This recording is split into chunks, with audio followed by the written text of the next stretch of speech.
y'all see it yet? Can y'all see it? What is that? Again, these were the apartments I was never allowed to come around here at all when I was younger. Everything's always on fire. The police are always over here.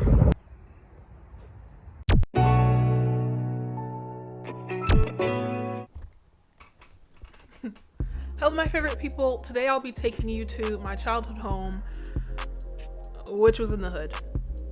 My family and I moved out of the apartment when I was like 6 years old, but I do still remember a lot of the stuff that happened there, and I wanted to definitely document my experience going back there for the first time in like 15 years. So I'm just gonna go down there and I'm gonna bring y'all along with me. A lot of people don't know or wouldn't have guessed that I actually grew up in the hood. I don't look like your typical street bitch. You know, it was me, my 3 siblings, my mom, and that was it. We lived where we could afford, which was the hood. We lived in South Dallas for a majority of my life. I was there until, like I said, I was about like 6 years old. But I just thought this would be a nice video to do so y'all could see a bit more about me. You can understand my upbringing, my background, and it's going to be nice for me to actually visit there and experience it all again, but with a different perspective. It wasn't the easiest growing up there, but I definitely think it was a good experience for me to have. It definitely built my character and made me stronger and made me, I think, a better and more compassionate person. So yeah, here we go. I'm gonna have to start filming off my iPhone now because I don't want this camera to get stolen. Yeah. I remember walking out onto the front porch and wanting to like ride my bike to school, but I couldn't because my bike got stolen. And then across the street would be like prostitutes, drug dealers, all that. It wasn't the best area now that I think about it. Though there were a lot of bad things, like gunshots all throughout the night, but it wasn't all bad. So I don't want this video to come off as like a very negative thing or like making it seem like people who struggle or come from hard backgrounds are going to end up a certain way or should be treated a certain way. This is just me talking about my life, my experience, my upbringing, so y'all can better understand me. Alright, so we're officially on the phone. I hope the quality is not too bad. I changed my clothes as well because it's a new day. But I just want to talk to you guys real quick about me being a chav. I know a lot of UK people are on my channel and watch my videos, and a lot of you resonate with that word as well as I did. Or do, I guess. You know, a few weeks ago I reacted to what does it mean to be a chav, what are chavs, what does a life look like for a chav in the UK? Well, it's basically the life I had whenever I was growing up. Like I said, I came from the hood, I came from the slums. Not the best area, cheap housing, affordable housing, government housing. Those are all things that chavs, that make someone a chav. And I now realize, like, it's not necessarily the behaviors or the style that makes it kind of offensive. It's the fact that you're regarding a whole group of people who come from unfortunate circumstances as like a demeaning word of a as a chav, as if it's their fault their parents aren't the richest, or it's my fault that that was the life I was given. You know, it's kind of just like you make the best out of the cards you were given, which is what I feel like I'm doing, which is why I go so hard on YouTube, which is why I'm still in school. It's not necessarily about where you come from or the family you have that will make you a good person or make you successful. It's about what you want to do with the cards you were given. Now, obviously, my life would be much different if I came from a rich family, if I came from a different family, but I wouldn't be who I am today if it weren't for my upbringing and the struggles I had to go through. I don't know if I'm saying this how I want to say it or how I feel it. My point is, anyone is capable of having a successful life, having a happy life, doing whatever you want. As long as you work hard, you can get to wherever you want. And I'm not even like, I'm still in school. I haven't graduated. I don't have a degree. YouTube is kind of just a hobby that turned into a sort of job, but it's still not where I want it to be. So this is all just a work in progress, but I still feel like I've come a long way from being 5 years old and seeing people do drug deals on my front porch. So yeah, I don't know if this is making any sense. It's just, if you're a chav or if you come from a poor household, it is what it is. It gives you character development. You're a main character in your story. Main character energy. The people who go through the hardest struggles are always the ones with the best stories. I don't know. Okay, let's get to going. Oh, one more thing. Shout out to my mom for doing the damn thing, raising me and my siblings by herself, working 3 jobs, was able to move us from that neighborhood over to where we are now. I don't thank her enough, and I don't think I make it known enough how much she sacrificed, one, and was able to do for me and my brothers and sisters. Shout out to Mumsy. Well, let me show y'all what I did yesterday real quick. I spray painted my wheels. And I did the wagon too. So I just had to run to Walmart. I keep changing outfits in this video, I know. But I had to run to Walmart to return something, get some cash back, and now we're gonna be headed to the hood. I'm probably gonna change again because I don't want anyone to think like I'm out there soliciting services. But then again, if the price is right. Oh!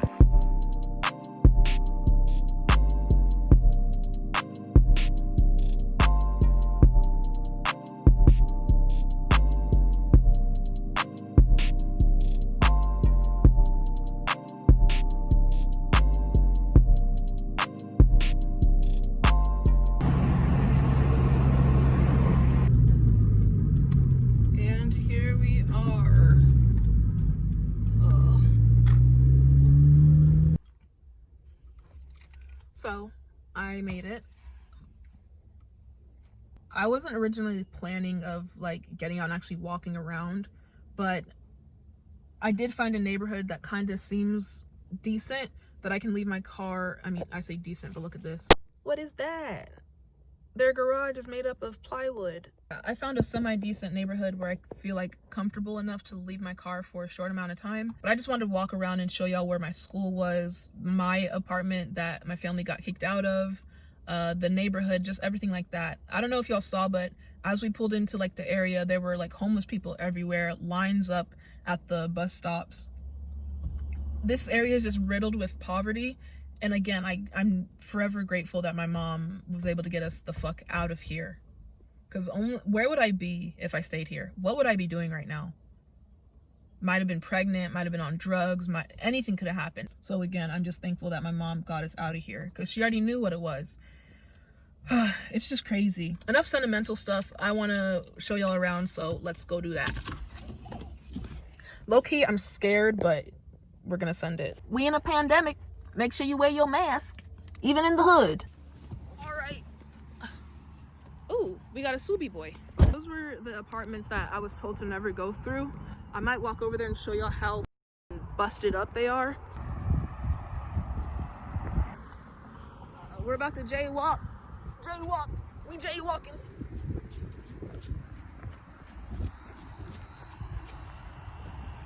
All right. So, again, these were the apartments I was never allowed to walk over by or like come around here at all when I was younger.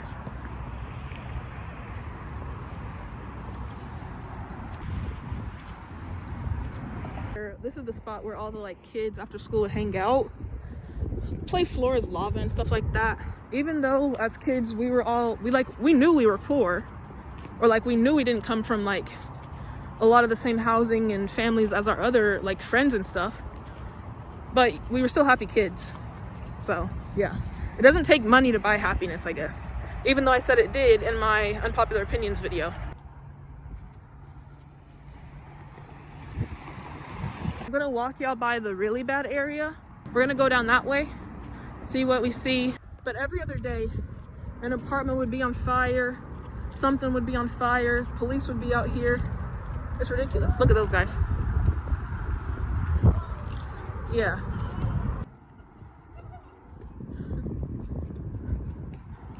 We're coming up on the part of the apartments that my family stayed in. I'm gonna try to find the exact door. Like, I literally used to walk these streets. Wasn't allowed to play outside over here. Had to just walk from school back. And now look, these niggas got bushes outside. I didn't get no bushes. Bushes. And a pool with the waterfall. I feel played. So Right there is the apartments my family stayed at.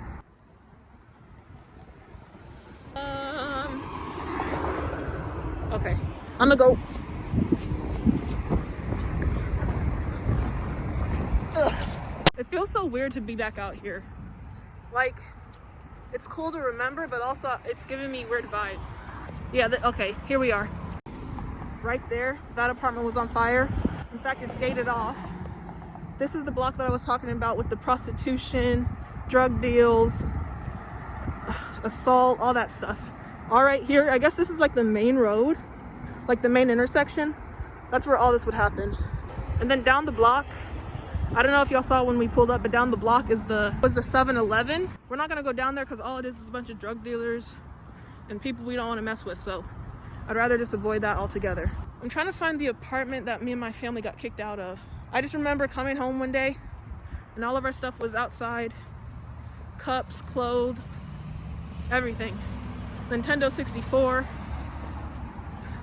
We had to grab what we could by the dumpster, put it in the van, and then after that, I don't remember.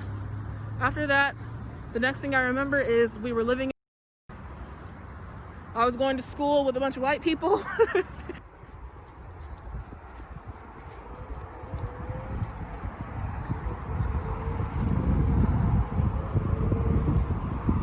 I swear, there was always something going on over here. Always. Everything's always on fire. The police are always over here. Nothing has changed in 15 years. That's sad. Like, the apartment is fenced off.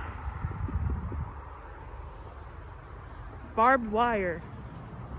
Can y'all see the barbed wire? Crazy.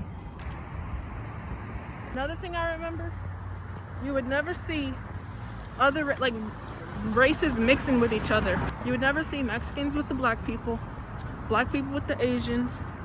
It was always race sticks with race. I don't know why that is, but it's what it was.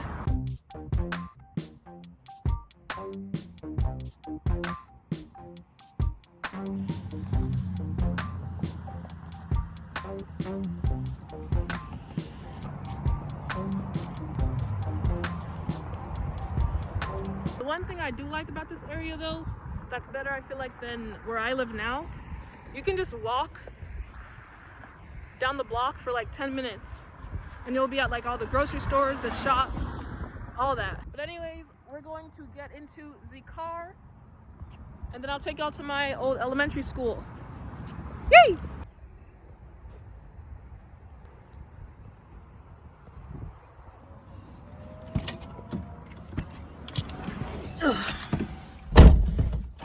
Oh. So, I gave y'all a little tour of where I'm from. Showed you around the apartments, the places where all the drug deals, prostitutes, all that stuff went down. Now I'm just gonna drive around and let y'all basically see what everything is like. So let's get it, let's go, let's go! I don't know if y'all can see her yet, but that lady walking probably to the store carrying her baby.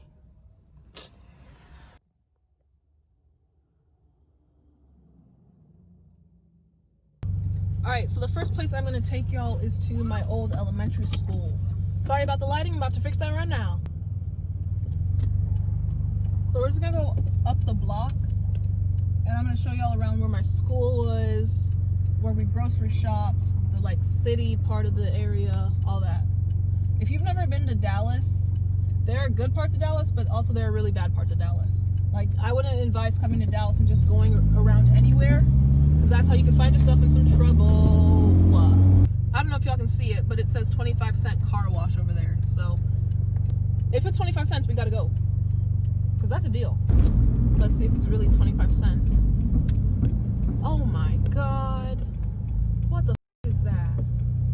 Oh my god, $1? That's not a quarter. I'm gonna try to show y'all the bull I just drove up on. Can y'all see it yet? Can y'all see it? What is that? Man, you see everything around here. Driving on a tire that's busted, no windows on the car, 6 different paint colors. But it is what it is. People live how they can live, you know? Everyone's trying to get by, but I must say, the ghetto. All right, let me focus so I don't get in a car accident. Like, there's another boarded up car window. You can't see through wood. That's not a window. So every hood has a fiesta. But anyways, you got all the little chain stores, the random dental place, coin laundry, of course, a Metro PCS, obviously. Like, so this next area we're about to drive down is worse than where I grew up. Like, it hasn't changed at all. I can already see like lumber and rubbish everywhere, trash. So let's just head on over there, because,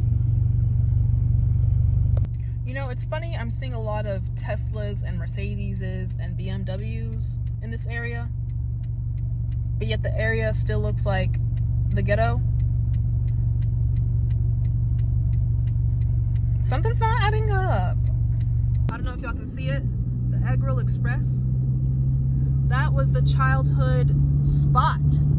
That's, oh, I'm gonna drive over there. Hold on. Another thing I love about the hood, you will find the best food, the cheapest food in the hood. This place will give you a $5 plate of food and have it full to the brim, like overflowing with like Chinese food. It's, if y'all didn't know, my favorite food is Chinese food, so I was at this place every single day. Occasionally, I will drive all the way from my house now down here and get food from here just because of how cheap it is and how good it is. But now that I think about it, I'm probably spending just as much on gas as I would if I got Chinese food from my area. You have an auto repair shop on every block. These are the apartments that I was talking about that are always run down, always have trash outside of them. I don't know who like the landlord is or who owns the area, but from the beginning of my childhood to now, I can never remember a time where this place was clean, where it looked upkept. I don't know if upkept is a word, but these apartments, you know I lived in the ghetto, but at least the area looked semi-presentable. You know, the saddest thing is that though we're in the hood right now and like everywhere around us is surrounded by poverty, if you drive 10 minutes that way, 15 minutes that way, it'll be all the rich neighborhoods. You'll be seeing Porsches. It's all the nice businesses, the malls. It's just, that's the one thing I hate about gentrification. It's like there's always a division line. Like, this is a nice area, this is the poor area. And it's so obvious, like, whenever you cross into the other area. It's really sad, but I digress. I just remembered that I forgot to show y'all my childhood school, and that's like a 10-minute drive back that way, so we're gonna have to do that in another video if y'all want. Again, your upbringing, where you're from, your family does not define you. It takes you to define you. What you do with the cards you were dealt is how your life will end up. So, being a CHAV is not a bad thing. I am a CHAV. I embrace that. It shaped me for who I am. My personality is as colorful as it is because of the hardships and shit I had to deal with my entire life. Yeah, there's a lot of trauma there and stuff I need to deal with now and like figure out, but it adds character development. So yeah, love yourself, love who you are, love where you come from, embrace it because you can't change it. And I hope you guys enjoyed this video. I'm going to now get some Chinese food from Wrld Express for $5. Bye. Like the video, subscribe if you're new here. Bye.